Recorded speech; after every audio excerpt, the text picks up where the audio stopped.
Hello friends, welcome to my YouTube channel Mondelisa Odia class को। So friends, आज आम Odisha state open university Sambalpur Odisha राज्य मुक्त विश्वविद्यालय MOD 13 ब्लॉक 1 पाठ पढ़ुचे जोटा कि तुलनात्मक साहित्य गतकाली आम क्लास कर प्रथम यूनिट जोटा कि आमर थिला तुलनात्मक साहित्य संज्ञा स्वरूप आपण मैंने जब देखी ना प्लेलिस्ट अच्छी आपण मैंने देखीदे। तो द्वितीय आज देखा तुलनात्मक साहित्यर प्रयोजनता कौन रही प्रयोजन कौटी दरकार हुए कौन आवश्यकता तार रही आसतु देखा तार पठनर उद्देश्य कौन रही शिक्षणीय विषय कौन रही तापरे विषय प्रवेश रही कौन एथरे हमर प्रयोजनता कौन रही भारत एक बहुवादी राष्ट्र हम जानिचे सांस्कृतिक विविधता अंतर्विद्या अध्ययन आउटे संस्कृतर आत्मा अध्ययन प्रक्रिया आ तुलनात्मक साहित्यर अध्ययन उपयुक्ता एतिक आमर रही। आज मैं कौन देखा जोटा कि पठनर उद्देश्य आम देखा पठनर उद्देश्य कौन रही आम पढ़ा कौन पे तुलनात्मक साहित्यर प्रयोजनता मैंने आम देखिले प्रयोजन अर्थात ये गोटे आवश्यक कर तुलनात्मक साहित्यर कौन आवश्यकता रही आम कहीं पढ़ा तो आम जानीचे पठन उद्देश्य खास टिके देखीदेवा साहित्य समीक्षा क्षेत्र जेकोसी पाठर गुणात्मक मूल्य निर्धारण करते जेकोसी पाठर गुणात्मक मूल्य निर्धारण कौन करते तुलनात्मक साहित्य तुलना आम प्रथम यूनिट पढ़ले तुलनात्मक क्या नहीं तुलना कर सहित निबिड़ भाव में संयुक्त थाए और से कला कालखंडर ऐतिहासिक उपादान बुझिपारे जमी आमर विश्व साहित्य सहित विश्व साहित्य प्रति संपृक्त दृष्टिकोण जोटा कि विज्ञजनक मनन निमते खोराक जगै थाए हला प्राचीन हो किंबा कौन हो जमी आमर आधुनिक हो गोटे साहित्य आम कौन देखुचे साहित्यर छात्र हिसाब से निज साहित्यर कलाखंड मैंने गोटे कलाखंड संपर्क में आम कौन ज्ञान आहरण कले दृष्टि संकुचित होता है हाँ ना ना यही जो तुलनात्मक साहित्य प्रयोजनता माने कौन जोटा कि विश्व सहित अंचल को जोड़ी थाए माने गोटे विश्व ब्रह्मांड सहित केमिति हम निज अंचल को जोड़ी थाए प्रयोजन रही केमिति तार आम कौन देखा तुलनात्मक साहित्य देखा जहाँ माध्यम निज साहित्य अन्य साहित्यर स्वरूप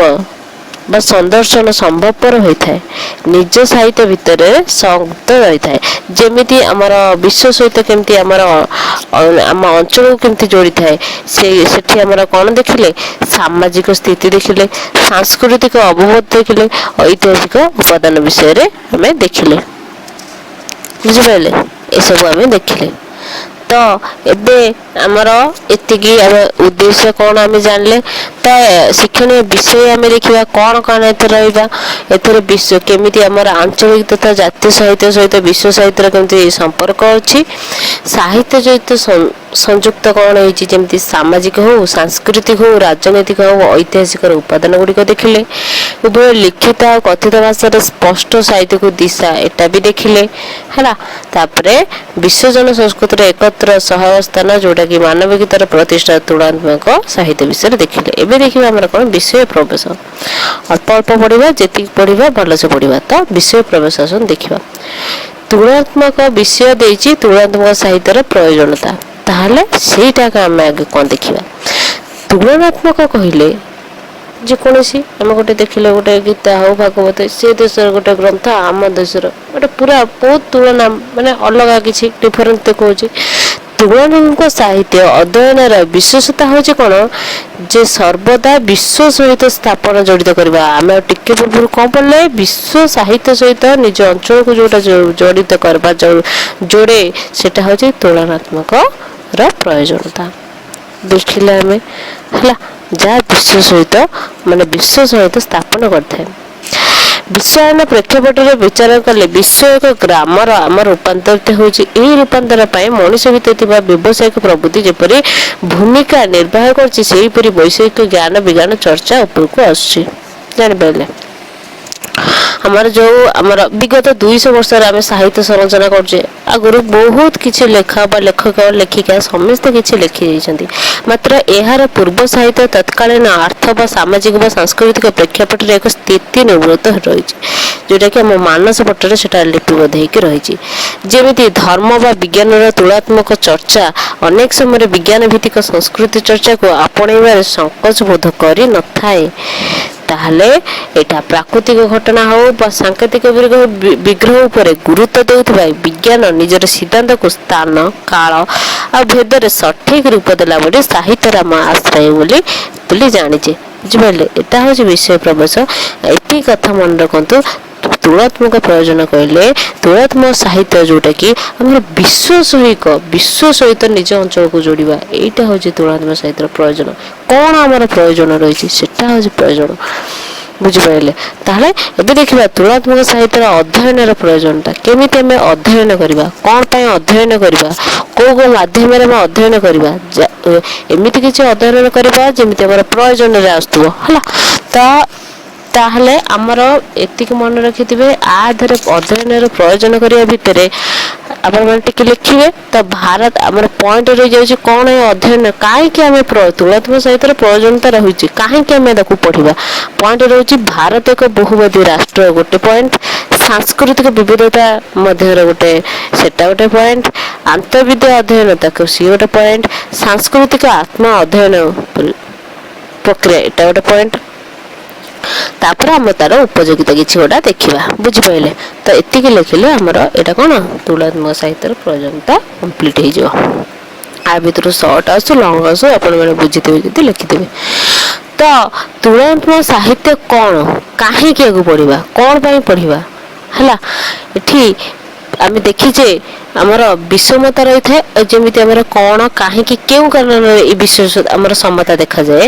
ତ ବିଷମତା ରହିଥାଏ ତାର ମୂଳ କାରଣ ନିରୂପଣ କରିବାଟା ହେଉଛି କ'ଣ ଆମର ମୂଳ କାରଣ ଆମେ ଜାଣିଛେ ତୁଳାତ୍ମକ ସାହିତ୍ୟ କ'ଣ କାହିଁକି କେଉଁ କାରଣରେ ଏଇଟା ଆମେ ପଢ଼ିବା ଏଇଟା ହେଉଛି କ'ଣ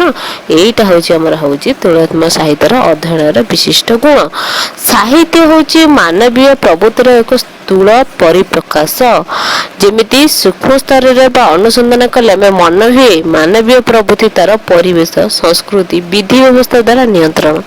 ଯେମିତି ଆମେ ସାମାଜିକ ସ୍ଥିତି ଦେଖିଲେ ଟିକେ ପୂର୍ବରୁ ସାମାଜିକ ଦେଖିଲେ ଆଉ ରାଜନୈତିକ ଦେଖିଲେ ଐତିହାସିକ ସ୍ତରରେ ବି ମଧ୍ୟ ଦେଖିଲେ ବୁଝିପାରୁଛନ୍ତି ଗୋଟେ ଯେମିତି ଗୋଟେ ନବା ଉଦାହରଣ ଦେଖିବା ସାହିତ୍ୟ ସୃଜନା କ୍ଷେତ୍ରରେ ଏହିପରି ଅପ୍ରୀତିକର ସତ୍ୟକୁ ସାହିତ୍ୟ କ୍ଷେତ୍ରରେ ଗୋଟେ ଅପ୍ରୀତିକର ସତ୍ୟକୁ ଆମେ କ'ଣ କରିବା ଯଦି ଆମେ ଗୋଟେ ସମୀକ୍ଷା ପଦ୍ଧତି ଗଢ଼ି ଉଠୁଥିବା ଦୁଷ୍କର୍ମ କର୍ମ ପାଇଁ କେତେକ ଚିନ୍ତା କରନ୍ତି ଲୋକ ସାହିତ୍ୟକୁ ଭଲ ହିସାବରେ ନିଅନ୍ତି ଆଉ କେତେକ ମାନେ ନିଜର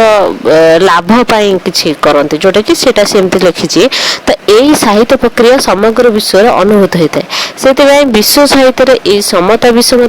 ଜାଣିଲେ ବିଷମତା ଜାଣିଲେ ତ ଖରାପ ଜାଣିଲେ ଭଲ ବି ଜାଣିଲେ ହେଲା ଆକଳନ ନିମନ୍ତେ ତୁଳାତ୍ମକ ସାହିତ୍ୟ ଅଧ୍ୟୟନର ଗୋଟେ ଆବିର୍ଭାବ ହେଇଛି ସଂସ୍କୃତିର ସୂକ୍ଷ୍ମ ସ୍ରୋତସ୍ୱନୀ ଧାରାଟା ଯେପରି ଭାବେ ବିଶ୍ୱର ଗୋଟିଏ ପ୍ରାନ୍ତରୁ ଅନ୍ୟ ଏକ ପ୍ରାନ୍ତ ପର୍ଯ୍ୟନ୍ତ ଅବିଶ୍ରାନ୍ତ ଭାବରେ ଗତିଶୀଳ ହେଉଛି ତାର ଅନୁସନ୍ଧାନ କରିବା ତୁଳନାତ୍ମକ ସାହିତ୍ୟ ଅଧ୍ୟୟନର ଅନ୍ୟ ଏକ ପ୍ରମୁଖ ବିଭବ ତେଣୁ ସ୍ଥାନୀୟତା ସହିତ ବିଶ୍ୱକୁ ଯୋଡ଼ିଥିବା ଏହି ବିଭବ ରାଶିର ଅଧ୍ୟୟନ ହିଁ ତୁଳନାତ୍ମକ ଦୃଷ୍ଟି ତାହେଲେ ତୁଳନାତ୍ମକ ଦୃଷ୍ଟି କ'ଣ ସ୍ଥାନୀୟତା ସହିତ ବିଶ୍ୱକୁ ନିଜର ସ୍ଥାନ ମୁଁ ଯେଉଁ ଅଞ୍ଚଳରେ ରହିଛି ମୁଁ ଯେଉଁ ଦେଶରେ ରହିଛି ମୋ ଅଞ୍ଚଳକୁ ବିଶ୍ୱ ସହିତ କେମିତି ଜଡ଼ିତ କରିବି ସେଇଟା ହେଉଛି ତୁଳନାତ୍ମକ ସାହିତ୍ୟର ପ୍ରୟୋଜନତା ବେଶ ପୁରା ଭାରତୀୟ ସାହିତ୍ୟର ଅବରୋଧ ନିମନ୍ତେ ଲିଖିତ ହେଉ ବା ସେ କଥିତ ହେଉ ବା କଥିତ ଭାଷାରେ ଥିବା ସାହିତ୍ୟିକ ପରମ୍ପରାକୁ ନିଆଯାଇପାରେ ପଏଣ୍ଟ ଦେଖିବା ଫାର୍ଷ୍ଟ ପଏଣ୍ଟ ଏଟା ଟିକେ ଦେଖିଲେ ତ ଫାର୍ଷ୍ଟ ପଏଣ୍ଟ ଆମେ କ'ଣ ଦେଖିବା ଯୋଉଟାକି ଭାରତ ଏକ ବହୁବାଦୀ ରାଷ୍ଟ୍ର ଆମେ ଜାଣିଛେ ଭାରତ ଏକ ବହୁବାଦୀ ରାଷ୍ଟ୍ର ଏଠି ଜାତି ଧର୍ମ ବର୍ଣ୍ଣ ନିର୍ବିଶେଷରେ ଏଠି ସମସ୍ତେ କିଛି ସବୁ ରାଷ୍ଟ୍ରର ଲୋକ ଏଠି ରହୁଛନ୍ତି ବା ସବୁ ଭାଷାର ସବୁ ଧର୍ମର ସବୁ ଲୋକ ଏଠି ବସବାସ କରୁଛନ୍ତି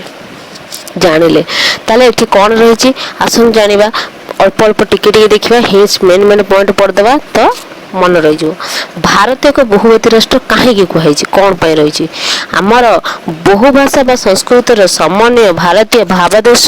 जोटा कि आमर सूत्र एक गोटे सूत्र जे बांधि रखे सी हूँ आम भारत। भारतीय साहित्य इतिहास बहु विज्ञजन को लेखक कथा नहीं जमी महाकाव्य लिखिं नाटक लिखिं संस्कृत महानाट्य काव्य नाटक माने विभिन्न आमर ग्रंथ सब लिखि जाइछंती सेटा जेमिति कि आमर गोटे संस्कृति सहित गोटे एवं गोटे सामग्रिक संस्कृति को उच्च आकलन करबा गोटे मुख्य भूमिका जमती आमर गोटे संस्कृति सहित अन्य एक संस्कृति जमती आम तुलना तो तुलना कर प्रथम विषय पढ़ी तुलनात्मक कहले कौन बुझ तुलनात्मक संज्ञा पढ़े है तो वाल्मीकि कौन लिखिं रामायण लिखिं व्यास कवि कौन लिखिं महाभारत लिखिं गीता भक्ति जुगर भारत में विभिन्न भाषा भिन्न भिन्न रूप में रचित होता है देखा जाए सेमती तुलसीदास आमर कौन लिखिं रामचरित मानस जी कि बृहत परिसर आदृत लाभ किंतु प्रांतीय भाषा रचित तथा निज निज आमर सांस्कृतिक हो सामाजिक प्रेक्षापट में आमर कौन प्रेक्षापट माने आमर कौन दृश्य लोक मैंने अभिनय कर रामायण कर महाभारत कर भागवत गीता एक निजस्व वैशिष्ट्य करियाना हो भारत परि एक बहु सांस्कृतिक सम्मेलनी राष्ट्र में केउ संस्कृति विभव को केन्द्र बा कहा को परिधि मध्य ग्रहण करा जाय पारे ताहा निर्णय करछंती। एबे द्वितीय तो कौन देखिबा द्वितीय रे कौन देइछि द्वितीय रे रहिछि केमिति हमर उपनिवेश क्षेत्र रे प्रत्येक भाव प्रत्येक हो कि परोक्ष हो है साहित्य को प्रभावित करपरि अप्रत्यक्ष भाव में भारतीय प्रादेशिक साहित्य मध्य जोगसूत्र स्थापन निमंते सफल होइछि। तेणु आम देश में पूर्वर बा संस्कृत काव्यदर्शी यह आधार कर गढ़ी उठुवा सूचना आमर पूर्वर जमी गढ़ी काव्यदर्श हो से महाभारत हो रामायण हो गीता हो है जोटा कि आमर सूचनात्मक साहित्य बा साहित्यर समीक्षा पद्धति पाश्चात्य समीक्षा और गोटे साहित्य समीक्षा से सत्य जेपरी देशद्रोही परिणत होइछि है उपनिवेशर शासन व्यवस्था लेखकीय सत्तार रूपांतरीकरण घटी निज संस्कृतिर अस्थि मज्जागत अवबोध परिस्पुष्टन व्याहत करमती राधानाथ उच्च राधानाथ थे कौन गोटे कविवर राधानाथ कविवर उपाधि दिया कौन पाई सी लेखा एते उच्चकोटीर थिला जेमिति हमर काव्यर नायक नायिका को लेके विभिन्न काव्य से नायक नायिका को लेके लिखिथिले बा उपस्थापन करथिले। भौगोलिक स्थान विशेष रे ओडियार हेबा सत्ते सेमानकर चिंता घटना उपरे मध्य से कौन निज जो लिखिछंती ताको से लेखाटा को से उपस्थापन करछंती गोटे नायक नायक हिसाब रे सेतबळे आमे पाठटी पाठक निकट को आछि सत्य जेपरि निज सांस्कृतिक परिमंडल रे बा अनागत भावबोध संपर्क रे प्रश्न उठिछि। प्रश्न उठिबार प्रक्रियाटा होछि हमर कोन गोटे प्रश्न उठेबा जे कोनोसी कवि हमर लेखुछ राधानाथ राव लेखंतु जे कोनोसी बड़ बड़ कवि हमर लेखंतु हम जदी कोन सेटा पढुचे बुझुचे कि जानुचे प्रश्न उठेबार प्रक्रियाटा होछि हम प्रश्न उठेबा एटा काहे केला कोन पय होला केमति होला माने एटा गोटे होछि तुलनात्मक माने माने एटा कोन तुलना करबो कर तुलना करा जाउछि जहाँ भितर दुईटी साहित्य विभाग रही सांस्कृतिक विभट को चिन्हट कर दक्षता जो तुलना कर जाए आपण मैंने ज्ञानी पंडित जो पढ़ी देते जानी देते तुलना कर ना यहाँ विषयटा एमती सेटा सेमती माने कौन माने तुलना कर साहित्य हो कि सांस्कृतिक विभाग हो तुलना कर दृष्टि तुलनात्मक साहित्य अध्ययन में प्रयोजनता उपलब्ध करने को बुझिपारे एटा हला तुलनात्मक साहित्य। एबे हमें कौन देखा सांस्कृतिक विविधता कौन जेमिति बहु संस्कृतिर आमर बसवास भारत रे आमर बहु सांस्कृतिक बहु संस्कृतिर लोक बसवास करते बहु संस्कृति जोटा कि स्थानीय वैशिष्ट्य सहित संपृक्त एक साम्य वैषम्य को लेकिन अध्ययन कर अधिष्ठित होती दूर सहित निकटर मत संपर्क आमर अन्यतम वैशिष्ट्य बुझिपारछ विश्व आम टिके पूर्व जानले विश्व सहित केमती निज अंचल को आम जोड़ित करवा विश्व संस्कृति सहित निज संस्कृतिक सहबंधन स्थापना को यार भूमिका को नहीं बुझिपारछन तो जेमती पुस्तक द्वारा धोखा खाई पारे सृजन कर्मटी किंतु पुस्तक आम जेकोसी गोटे पढ़वे किसी भूल हो जाए धोखा खाई जाए हाँ यहाँ कौन एमती किंतु जो नूतन आम आ कि अधिक अधिक जिते पठन करवा से आमर कौन हम आमर ज्ञानटा से परिस्फुट हम जहाद्वारा कि नूतन जुगन द्वारा परिपुष्ट होता है पुस्तकटी यही नवकलवर मूल पाठर विकृतिकरण नुहे तेणु रूपांतरण पुस्तक मध्य लेखक निज भूमि भूमार सांस्कृतिक उपादान को अक्षुण्ण रखार समर्थ होता है बुझीपार जोटा कि सांस्कृतिक विविधतार अच्छी ताहले आउ तुलनात्मक साहित्य अध्ययन रे आम देखीचे आर मेन पॉइंट हूँ कौन अनुवाद अनुवाद माध्यम कौन हूँ गोटे श्रृंखला पाई पारे तापर व्यापक हो पारे मननशील हो पारे बुझीपार तो आमर दीटा कथा मन रखिए सांस्कृतिक इर आम लक्ष्य बा परिसर को देखिले दुईटी कर्म परस्पर ठारू दूरत्व होता है तुलनात्मक साहित्य लक्ष्य सर्वदा विश्वाभिमुखी विश्वटा को माने विश्व को निज को मुख को आने विश्व को विश्व द्वारा आम कौन अग्रसर हम है जोटा कि विश्वाभिमुखी बोली कहती बुझिपारे विश्व को गोटे परिवार रे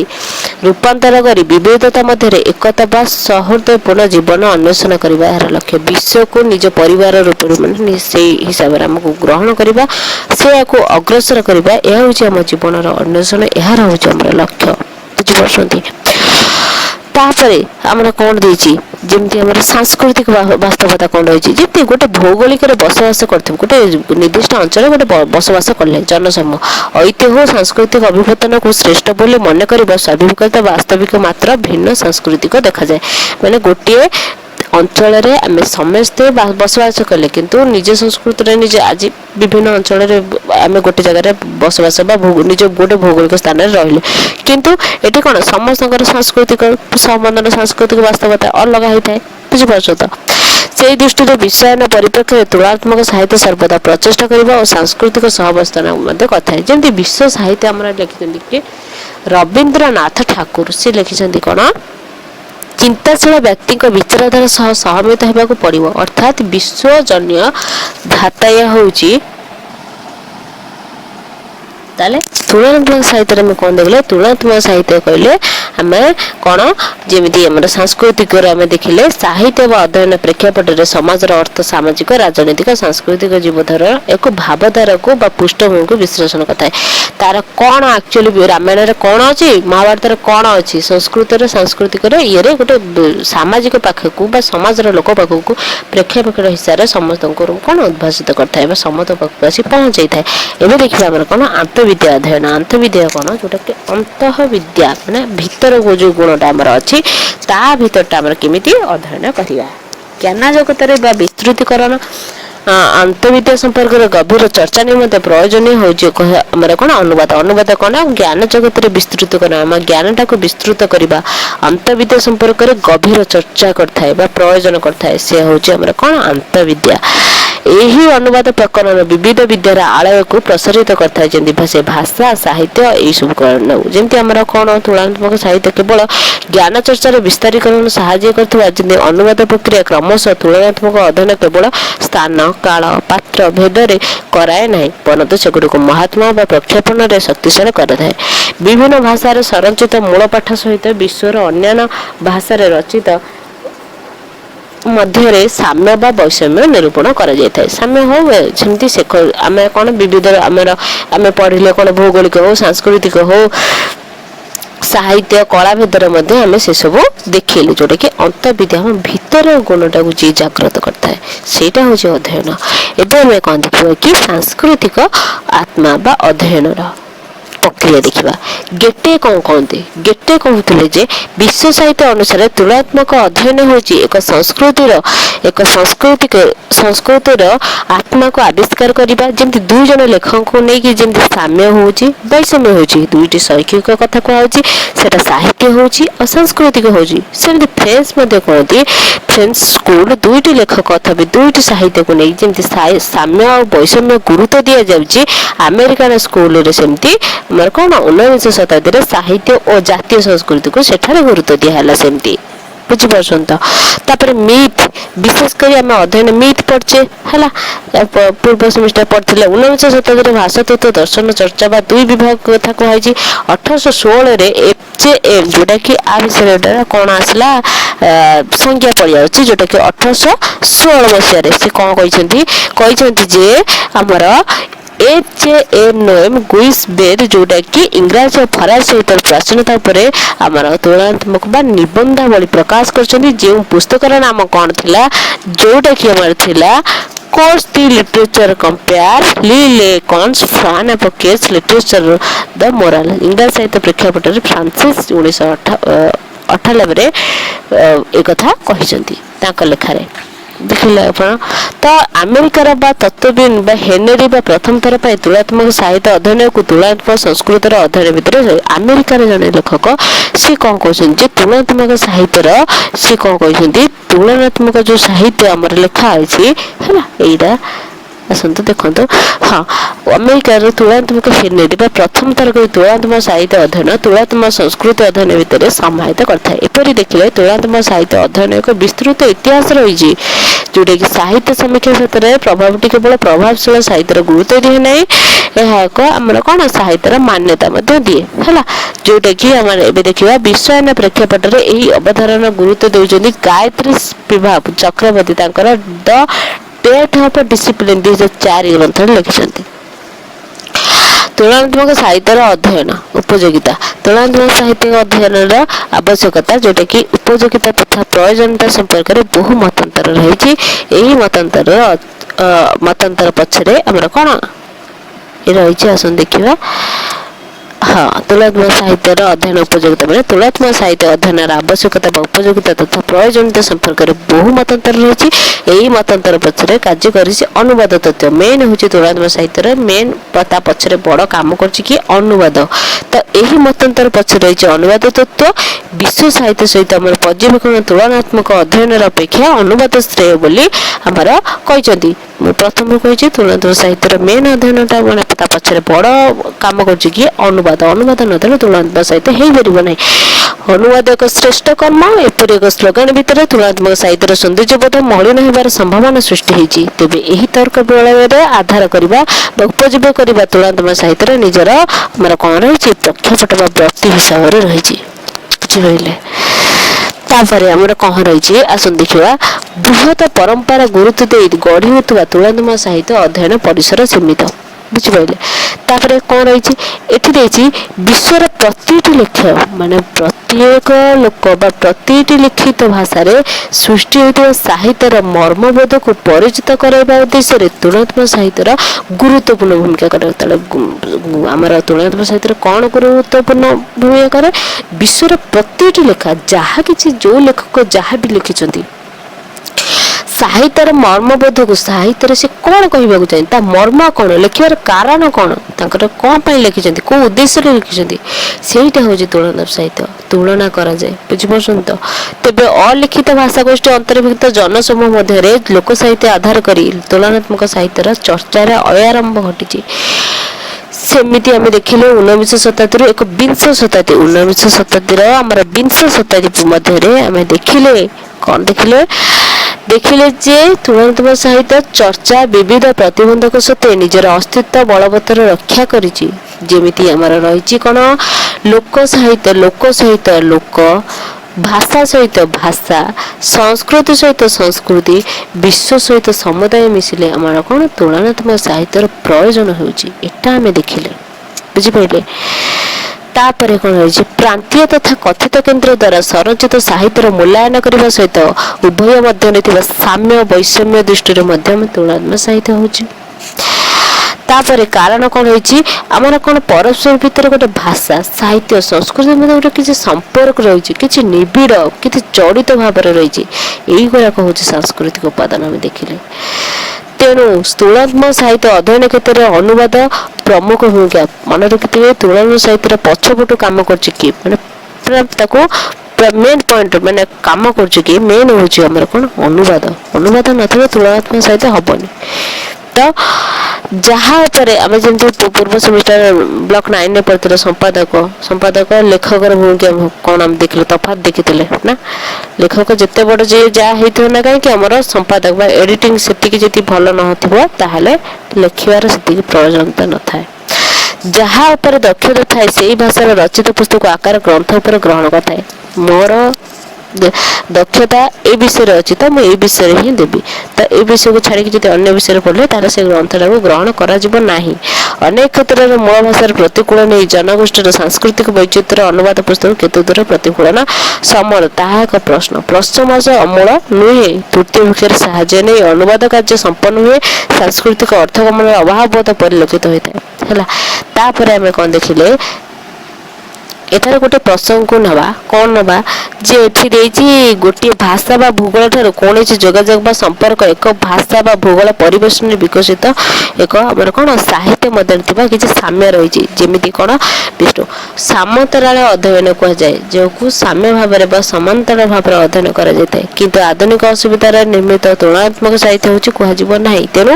ତୁଳନାତ୍ମକ ଅଧ୍ୟୟନର ସର୍ବଦା ପ୍ରଭାବ ବା ପ୍ରତିକ୍ରିୟା ନିର୍ଭରଶୀଳ ଏବଂ ଏହି ପ୍ରକ୍ରିୟାଟି କାଳ ଭୂଗୋଳ ବା ଭାଷା ଯୋଗାଯୋଗ ନିର୍ଦ୍ଦିଷ୍ଟ ଦୃଷ୍ଟିରେ ଆମର ଜ୍ଞାନ ଚର୍ଚ୍ଚା ପରମ୍ପରା ଗୋଟିଏ ଲେଖକ ବା ଅନ୍ୟ ଏକ ଭିନ୍ନ ସାମାଜିକ ସାଂସ୍କୃତିକ କ୍ଷେତ୍ରରେ ରହିଥାଏ। ଏହିସବୁ ଦୃଷ୍ଟିକୁ ଆମେ ନେଲେ ତୁଳନାତ୍ମକ ସାହିତ୍ୟର ପରିସର ଯେତିକି ବ୍ୟାପକ ସେହିପରି ପ୍ରୟୋଜନତା ମଧ୍ୟ ଗୁରୁତ୍ୱପୂର୍ଣ୍ଣ ରହିଛି। ଆଜି ଆମେ କ'ଣ ଦେଖିଲେ, ତୁଳନାତ୍ମକର ପ୍ରୟୋଜନତା ବିଷୟରେ ଜାଣିଲେ। କ'ଣ ଜାଣିଲେ ତମେ ଜାଣିଲେ। ନେକ୍ସଟ କ୍ଲାସରେ ଆମେ କ'ଣ ଦେଖିବା, ସାହିତ୍ୟର ତୁଳନା। କ'ଣ ଆମେ ତ ପଢ଼ିନଥିଲେ କି ସାହିତ୍ୟ ଆଉ କ'ଣ ସାମାଜିକ ଦେଖିଲେ, ସାହିତ୍ୟର ଆଉ ଦେଖିଲେ ଏଇସବୁ କ'ଣ କେମିତି ଜଡ଼ିତ ହେଇଛି ଆମେ ଆର କ୍ଲାସରେ ଦେଖିବା। ତ ଆଜି ଆମେ କ'ଣ ଦେଖିଲେ ସବୁ ସେଟା ବି ଜାଣିଲେ। ଯେମିତି ଆମର ଆନ୍ତଃବିଦ୍ୟା ଦେଖିଲେ, ସଂସ୍କୃତର ଆତ୍ମା ଅଧ୍ୟୟନ ପ୍ରକ୍ରିୟା ଦେଖିଲେ, ସଂସ୍କୃତିର ବିଭିନ୍ନତା ଦେଖିଲେ, ଭାରତ ଏକ ବହୁବାଦୀ ଆମର ରାଷ୍ଟ୍ର ସେଟା ବି ଦେଖିଲେ, ତୁଳନାତ୍ମକ ସାହିତ୍ୟ କେମିତି କରାଯାଉଛି। ଭିଡ଼ିଓଟାକୁ ଜମା ସ୍କିପ୍ କରିବେନି, ଭିଡ଼ିଓଟାକୁ ଆରାମସେ ଦେଖିବେ। ତ ନ ଦେଖିଲେ ବୁଝିପାରିବେନି। ତ ମୋ ଚ୍ୟାନେଲକୁ ଲାଇକ୍ ଆଉ ସବସ୍କ୍ରାଇବ୍ କରନ୍ତୁ। ଆର କ୍ଲାସ୍ ପର୍ଯ୍ୟନ୍ତ ଦେଖା ହେବ। ଆର କ୍ଲାସ୍ ପର୍ଯ୍ୟନ୍ତ ରହୁଛି। ନମସ୍କାର, ଜୟ ଜଗନ୍ନାଥ।